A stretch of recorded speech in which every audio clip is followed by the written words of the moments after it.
میرے لیے بہت ہی بڑا دل دھڑکا دینے والا خوبصورت دن تھا۔ میں دلہن بنی بیٹھی تھی، میرا رواں رواں کانپ رہا تھا۔ مجھے اتنا اہم کام کرنا تھا، لیکن میں اس بات کو سمجھ نہیں پا رہی تھی کہ میں اتنے بھاری لہنگے اور زیورات کے ساتھ اتنا ضروری کام کیسے کروں۔ یہ میری ماں ابھی چند منٹ پہلے ہی مجھے اس بات کی یاد دہانی کروا کے گئی تھی، اور پھر میں بھی کانپتے لرزتے ہوئے بیڈ سے نیچے اتری، اپنا لہنگا سنبھالا اور دروازے کی چٹکنی کھولی۔ اپنے کمرے سے نکل کر میں نے باورچی خانے کا رخ کیا۔ گھر مہمانوں سے بھرا ہوا تھا، لیکن اس وقت میری خوش قسمتی یہ تھی کہ سب لوگ کھانا کھانے کے لیے جمع ہوئے تھے، تو باورچی خانے کی طرح کوئی بھی نہیں تھا، کیونکہ کھانے کا انتظام لان میں کیا گیا تھا۔ میں چھوٹے چھوٹے قدم اٹھاتی باورچی خانے تک پہنچی۔ میں نہیں جانتی تھی کہ کون سی چیز کہاں پر پڑی ہے۔ ابھی میں اسی پریشانی میں کھڑی تھی کہ ایک آواز نے مجھے سر سے پاؤں تک ہلا دیا۔ اے نئی نویلی دلہن، تم یہاں کیا کر رہی ہو؟ میری ساس کے اس سوال نے میرے پیروں تلے سے زمین کھینچ لی۔ میں نے اپنی مٹھی کو زور سے بند کیا اور آہستہ سے اپنا رخ اپنی ساس کی جانب موڑا، اور خوف زدہ سی آواز میں انہیں کہا کہ مجھے دودھ کا ایک گلاس چاہیے۔ میری ساس بہت نرم طبیعت کی مالک تھی۔ انہوں نے محبت اور شفقت سے میرے سر پر ہاتھ پھیرا اور مجھے کہا، بیٹا اب چلو، میں آپ کے کمرے میں دودھ کا گلاس بھجوا دیتی ہوں۔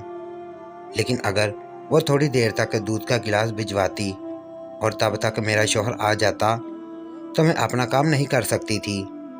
میں نے ڈرتے ڈرتے انہیں کہا کہ آپ مجھے پکڑا دیں، میں لے جاتی ہوں۔ تو میری ساس نے مجھے دودھ کا گلاس بنا کر پکڑایا اور میں جلدی سے اپنے کمرے میں آ گئی۔ کمرے میں آ کر میں نے گلاس ٹیبل پر رکھا اور اپنی مٹھی میں دبی ہوئی پڑیا کو گلاس میں انڈیل دیا اور جلدی سے اس گلاس کو ہلایا تاکہ وہ دوا مکمل طور پر دودھ میں حل ہو جائے۔ یہ کام کر کے میں نے گہری سانس کھینچی اور چلتی ہوئی بیڈ پر آ بیٹھی۔ اب مجھے اپنے شوہر کا انتظار تھا۔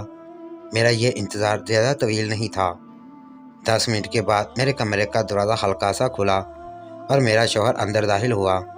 اونچا لمبا قد، گندمی رنگت اور شیروانی میں وہ بہت خوبصورت لگ رہا تھا۔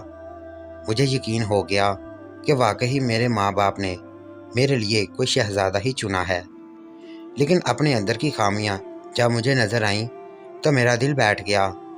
میری ساری خوشی جا کی مانند پڑ گئی۔ میرے شوہر کا نام عبداللہ تھا۔ اس نے آ کر مجھے سلام کیا اور ایک دو اور باتوں کے بعد میں نے جھٹ سے دودھ کا گلاس اسے پکڑا دیا۔ دودھ کا گلاس پیتے ہی مجھے ایسے محسوس ہوا جیسے اس نے اپنے سر کو جھٹکا ہے۔ دودھ پینے کے فوراً بعد وہ گمسم ہو گیا اور 10 منٹ کے بعد وہ غنودگی میں جانے لگا۔ مجھے اپنے کیے پر بہت شرمندگی تھی، لیکن اس کے علاوہ میرے پاس اور کوئی چارہ بھی نہیں تھا، کیونکہ مجھے اپنی ماں کی بات بھی ضرور ماننی تھی اپنے گھر کو بچانے کے لیے۔ میری ماں مجھے روزانہ فون کر کے یہ بات یاد کرواتی کہ میں نے اپنے شوہر کو دوا پلائی ہے، لیکن اس بات کا پتہ میرے شوہر کو نہ پہلے مجھے یہ سب کچھ کرنا اچھا نہیں لگتا تھا، لیکن مجھے اپنی ماں کی بات بھی ماننی تھی، اور اسی وجہ سے وہ جیسے مجھے کہتی تھیں میں ویسے ہی اپنے شوہر کو روزانہ دوا پلاتی رہی۔ دوا پینے کے بعد بھی وہ بالکل خاموش ہو جاتا یا پھر سو جاتا۔ کئی دن تک یہ سلسلہ اسی طرح سے چلتا رہا۔ میں نے وہ دوائیاں بھی بہت چھپا کر رکھی تھیں تاکہ کسی کی نظر میں نہ آئیں۔ ایک دن جب میں نے اپنے شوہر کو دوا دودھ میں ملا کر پلائی تو وہ فوراً واش روم چلا گیا۔ مجھے بہت حیرت ہوئی، لیکن میرے دل کو یہ تسلی تھی کہ دوا 2-3 منٹ کے بعد ہی اثر کرتی ہے، اور جب وہ واپس آیا تو اس طرح سے گمسم ہو کر لیٹ گیا۔ آج کچھ دنوں کے بعد میری ماں مجھ سے ملنے آئی تھی۔ میں اپنی ماں کو دیکھ کر بہت خوش ہوئی، لیکن انہوں نے آتے ہی مجھ سے سوال جواب شروع کیے کہ تم روزانہ بلا ناغہ دوا دے رہی ہو یا نہیں۔ میں نے ان کی تسلی کروائی کہ میں روزانہ وقت پر ہی انہیں دوا دیتی ہوں۔ انہوں نے میرے سر پر ہاتھ رکھا اور مجھے کہا، بس میری بیٹی، تم نے کسی کو نہیں بتانا، خاص کر اپنی ساس کو۔ اگر کسی کو بھی اس بات کی بھنگ لگ گئی تو یہ لوگ تمہیں بہت ذلیل کریں گے، اور تمہارا شوہر تو یہ لوگ تمہیں بہت ذلیل کریں گے، اور تمہارا شوہر تمہیں طلاق دے دے گا۔ یہ سوچ کر ہی میری روح کانپ گئی۔ اس گھر میں میرا شوہر اور میرے ساتھ ہم 3 افراد تھے۔ میرے ساتھ حد درجہ نرم طبیعت کی مالک تھی اور میرا شوہر بھی بہت خیال رکھنے والا تھا۔ کبھی کبھی میرا دل کرتا تھا کہ میں اسے بتا دوں، لیکن پھر اپنی ماں کی باتوں کی وجہ سے میں خاموش ہی رہتی۔ میں نے اپنے شوہر کو کہا کہ آج مجھے اپنے ماں باپ سے ملنے کے لیے جانا ہے، تو اس نے کہا میں تیار ہو جاؤں۔ وہ آفس جاتے ہوئے مجھے وہاں چھوڑ جائے گا اور واپسی پر مجھے لیتے ہوئے آئے گا۔ میں نے بھی ہاں میں سر ہلایا اور تیاری کرنے چلی گئی۔ اپنے گھر آ کر الگ ہی سا ایک سکون ملا۔ اپنے ماں باپ سے مل کر میرے دل کو ٹھنڈک پہنچی۔ لیکن میرے ابو نے روکھا سا رویہ رکھا۔ مجھے لگا طبیعت ٹھیک نہ ہوگی۔ میری ماں نے مجھ سے پوچھا کہ تم گھر کب جاؤ گی؟ تو میں نے اپنی ماں کو بتایا کہ شام کے وقت میرا شوہر مجھے لینے کے لیے آئے گا۔ تو انہوں نے بھی کہا ہاں تم شام تک چلی جانا، کیونکہ دوا کا ناغہ نہیں کرنا۔ اور پھر میں اپنے گھر آ گئی۔ ایک دن میرا شوہر اور میرے ساتھ دونوں بہت غصے میں میرے کمرے میں داخل ہوئے۔ انہوں دونوں کے چہرے دیکھتے ہی میں تو خوف سے زرد پڑ گئی۔ مجھے سمجھ نہ آیا کہ اس طرح غصے میں کیوں ہیں۔ اب تو مجھے یقین ہو گیا کہ واقعی ان کو میری سچائی معلوم پڑ گئی ہے۔ میری ساس نے آتے ہی مجھے بازو سے کھینچا اور کہا کہ اس سے پہلے کہ میں تمہارے ساتھ کچھ کروں تم میرے گھر سے نکل جاؤ۔ میرا شوہر اپنے منہ سے کچھ بھی نہیں بولا تھا اور میں ایک جگہ سن ہو کر رہ گئی۔ میں کیا کروں گی؟ میں کہاں جاؤں گی؟ اور اگر میری ماں کو اس بات کا پتہ چل گیا تو وہ میرے ساتھ کیا کرے گی؟ یہ ساری باتیں میرے دماغ میں کھٹکنے لگیں اور میری ساس نے مجھے بازو سے پکڑ کر کمرے سے باہر نکال دیا اور کہا کہ فوراً سے پہلے نکلو میرے گھر سے۔ میں سست روی سے شکستہ قدم اٹھاتے ہوئے اپنے گھر کی دہلیز پار کر گئی۔ مجھے کچھ پتہ نہ تھا کہ میں کہاں جا رہی ہوں، بس معلوم تھا تو اتنا کہ میرا راز فاش ہو گیا ہے۔ اپنے خیالات میں اس قدر گم تھی کہ سامنے سے آنے والی گاڑی کو میں نے نہیں دیکھا اور اس کے ساتھ ٹکرا کر زمین بوس ہو گئی۔ جب مجھے ہوش آیا تو اپنے آپ کو ہسپتال میں پایا۔ میرا دماغ بہت بھاری ہو رہا تھا۔ مجھے کچھ بھی یاد نہیں آ رہا تھا کہ میں کون ہوں، بس اتنا ہی یاد تھا کہ میں کسی گاڑی سے ٹکرا رہی ہوں اور مجھے بہت شدید چوٹ لگی تھی۔ میں نے اپنے بیڈ کے پاس ایک اجنبی کو بیٹھے ہوئے دیکھا، تو اس اجنبی کو دیکھ کر میں نے انجان نظروں سے اس سے سوال کیا کہ آپ کون ہیں؟ تو اجنبی نے مجھے کہا میں آپ کا خیر خواہ ہوں، آپ پریشان نہ ہوں، آپ کا ایکسیڈنٹ ہو گیا تھا، 1 مہینہ تک آپ کوما میں رہیں اور ابھی آپ کو ہوش آیا ہے، تو اس لیے آپ اپنے دماغ کے اوپر زیادہ بوجھ نہ ڈالیں اور پرسکون رہیں۔ میں اس سے پوچھنا چاہتی تھی کہ میں کون ہوں، میرا گھر کہاں ہے، میرے والدین، لیکن میں اس سے کچھ بھی پوچھ نہیں پائی۔ 1-2 دن تک میں مکمل صحت یاب ہو گئی تو اس نے مجھے کہا آپ کی یادداشت کھو گئی ہے، میں آپ کے گھر والوں کے بارے میں کچھ بھی نہیں جانتا، آپ اس طرح کریں آپ میرے گھر چلیں، میرے گھر میری ماں رہتی ہے، وہ آپ کی دیکھ بھال کرے گی۔ وہ بہت بھلے مان سے دکھ رہا تھا اور اس وقت میرے پاس بھی کوئی سہارا نہیں تھا اور نہ ہی مجھے کچھ یاد تھا۔ اسی وجہ سے میں اس اجنبی کے ساتھ اس کے گھر آ گئی۔ اس اجنبی اور اس کی ماں نے میرا بہت خیال رکھا، بہت پرسکون ماحول دیا اور چند دنوں میں ہی میں ایک دم سے تندرست و توانا ہو گئی۔ لیکن ابھی بھی ایک بات مجھے اندر سے کھٹکتی تھی کہ مجھے اپنا ماضی یاد کیوں نہیں ہے، اور جب میں پرانی باتوں کو سوچنے کی کوشش کرتی میرے سر میں شدید درد کی لہر اٹھتی، اور جب درد شدت اختیار کر جاتا تو میں سوچنا بند کر کے بستر پر لیٹ جاتی۔ یوں ہی کچھ دن چلتے رہے۔ ایک دن اس اجنبی کے گھر ایک عورت آئی جس نے مجھے یہ کہا کہ وہ میری ماں ہے۔ یہ سن کر میں بہت حیران و پریشان ہو گئی، اور میری ماں نے مجھے کس طرح سے ڈھونڈا ہوگا، اور میں ان کے ساتھ گھر آ گئی۔ ابھی بھی میری یاد واپس نہیں آئی تھی، لیکن مجھے یقین تھا کہ وہ عورت مجھے جھوٹ نہیں کہہ سکتی، وہ سچ میں میری ماں ہے۔ جس طرح سے وہ میرے سے محبت سے پیش آ رہی تھی۔ گھر واپس آنے کے بعد میں نے دیکھا کہ میرے والدہ بہت پریشان تھے، ہر وقت اپنے کمرے میں ہی رہتے تھے۔ انہوں نے ایک بار بھی مجھ سے کوئی بات نہ کی تھی۔ ان کے چہرے کو دیکھ کر لگتا کہ وہ مجھ سے غصہ ہیں۔ مجھے کچھ سمجھ نہیں آتی کہ میری والدہ میرے سے اتنی محبت سے بات کرتی ہیں اور میرے والد اس قدر نالاں کیوں ہیں۔ ایک دن میں ان کے کمرے میں گئی تو وہ لیٹے ہوئے تھے، مجھے دیکھ کر اٹھ بیٹھے۔ تو میں نے ان سے سوال کیا، بابا مجھے کچھ بھی یاد نہیں